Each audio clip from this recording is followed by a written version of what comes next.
mentor saya kayak Mark Cuban, tapi dia kan nggak kenal.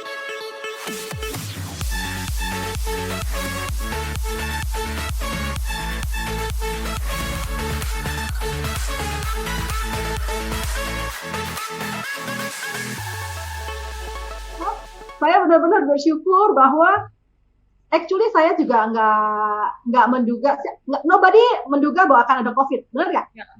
Right? Nah, tapi di COVID ini mengetes kondisi bisnis saya. Apakah saya punya bisnis yang tepat? Dan saya bilang saya punya bisnis yang tepat. Itu dia. Dan saya bersyukur sekali bahwa saya ada di komunitas di mana saya belajar jadi seorang business owner. Nah gini, saya cerita gini ya. Kok bisa ya tenang, confident, jalanin bisnis pada saat masa kayak gini? Tadi harus punya bisnis mindset. Buat saya jalaninnya adalah saya cukup tenang karena penting sekali itu ada mentor. Saya beruntung deh.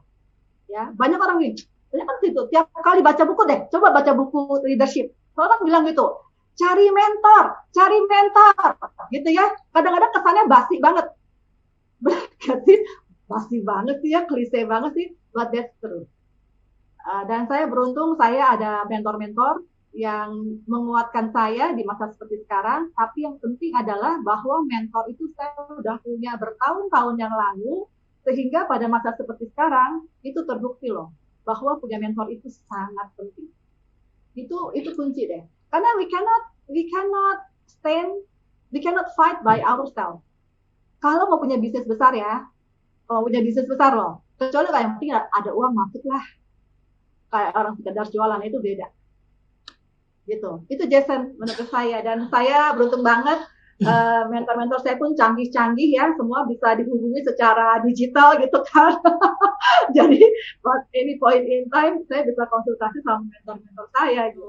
Sebenarnya banyak sekali loh bisa dilakukan, banyak sekali. Tapi again, first adalah mesti belajar punya mindset bisnis, itu nomor satu. Dan punya mentor, punya komunitas yang bisa ngebimbing kita yang tadi nggak ngerti bisnis. Orang saya kagak ngerti bisnis, saya kan backgroundnya IT gitu ya, saya kagak ngerti jualan, sampai saya punya bisnis sendiri yang sustain, itu kan perlu proses.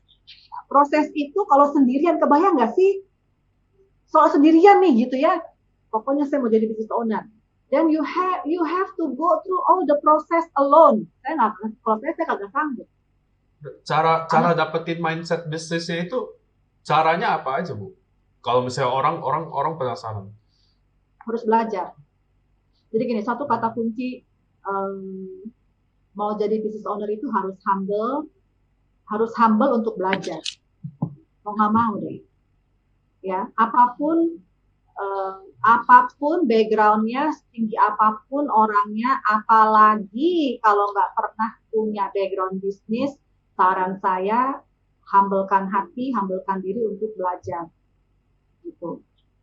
Yang udah punya bisnis pun humblekan hati, humblekan diri untuk terus belajar. Supaya bisnis tambah gede.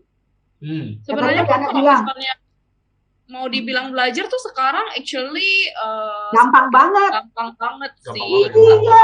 Kayak kita bilang sekarang kalau gue mau tahu, gue mau belajar sama yang punya Starbucks nih atau yang punya Dunkin Donuts, sebenarnya we just YouTube, buku, kalau nggak podcast gitu. Karena saya baru juga kayak tadi pagi tuh dengerin podcast gitu kan, saya pikir-pikir gila ya, tapi kita tuh benar-benar dibekali sekali, cuman kita yang tinggal pilih aja gitu loh, lu mau dengerin yang mana gitu kan. Karena kita sebenarnya tuh ini tuh era yang apa ya, udah sangat kompetisinya tuh kompetisinya tuh cukup ketat gitu loh, karena informasi itu kayak dibuka ke siapapun.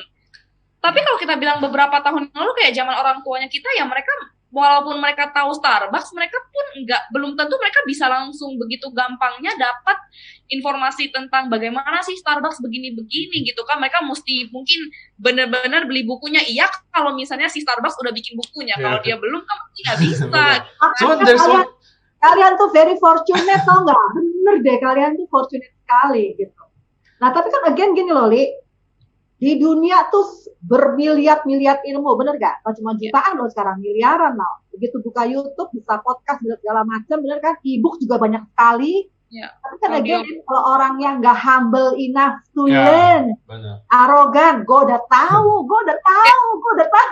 Soalnya jadinya pas dengar itu mereka nggak merasa Mereka nggak mau terima. kayak yang nggak terima sih. Iya. Karena I know already, ya itu gelas penuh ya istilahnya kan gitu kan.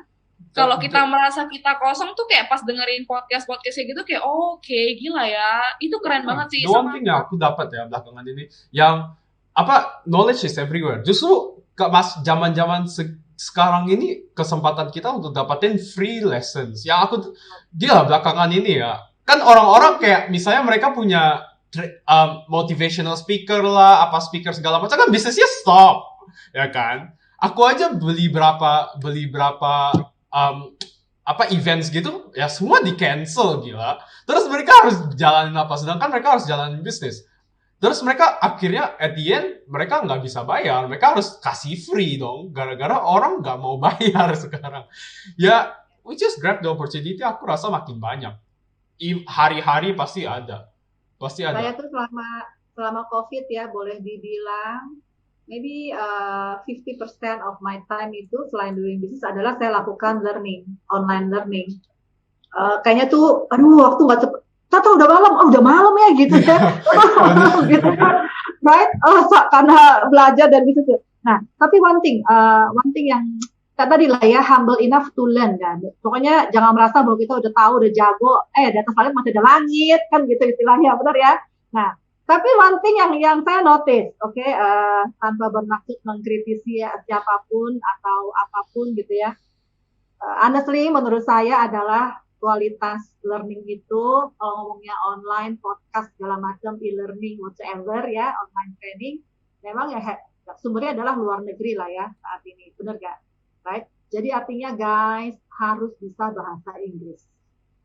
Berarti tips bisnisnya Putri salah satunya harus belajar bahasa Inggris dong. Right. Apalagi kalau benar, karena belajarnya jadi gede, belajarnya tuh global, bener gak? Guru-gurunya tuh guru-guru global yang punya global business dan we have to learn from them, gitu. Berarti apalagi kita punya mentor nggak harus ini dong, Bu? Oh, kalau mentor ya nggak apa-apa. Mentor itu kan yang day to day, right? Kalau misalnya kadang aku ketemu orang nih, mentor saya misalnya mentor saya kayak Mark Cuban, tapi dia kan nggak kenal, tapi beneran orang itu benar-benar belajar dari Mark Cuban. Ada juga aku ketemu orang kayak gitu. Ada juga sih. Aku juga dapat beberapa cerita tuh kayak orang-orang yang sukses lah ya. Maksudnya bahkan tuh mungkin mentornya itu nggak tahu kalau dia tuh ada. Dia tuh gitu. ada. Mungkin dia tidak go internationally secara dia punya bisnis ya, tapi mungkin locally gitu loh. Kita ngomongin misalnya di Indonesia gitu kan, salah satu brand atau apa, dia punya mentor tuh benar-benar istilahnya orang ternama lah. Misalnya kita bilang kayak Bill Gates gitu. But Bill Gates tuh emang nggak tahu dia sih. Cuma dia mengakui bahwa itu Bill Gates tuh mentor gua banget, kalau bukan karena dia dan segala macam tuh there's no me gitu. Bisa juga kayak gitu kan ya Bu ya? Bisa. Jadi kan gitu. Kita tuh punya makanya sekarang di zaman dahsyat deh, digital deh. You can find anybody to become your mentor or source of learning. Benar gak? Source of learning saya bilang gitu ya. Makanya kenapa mesti bisa bahasa Inggris? Apalagi kalau niatnya saya mau punya bisnis global. Gimana punya bisnis global nggak bisa bahasa Inggris? Kalau nggak bisnisnya Indonesia aja lah, bahasa Indonesia terus ya.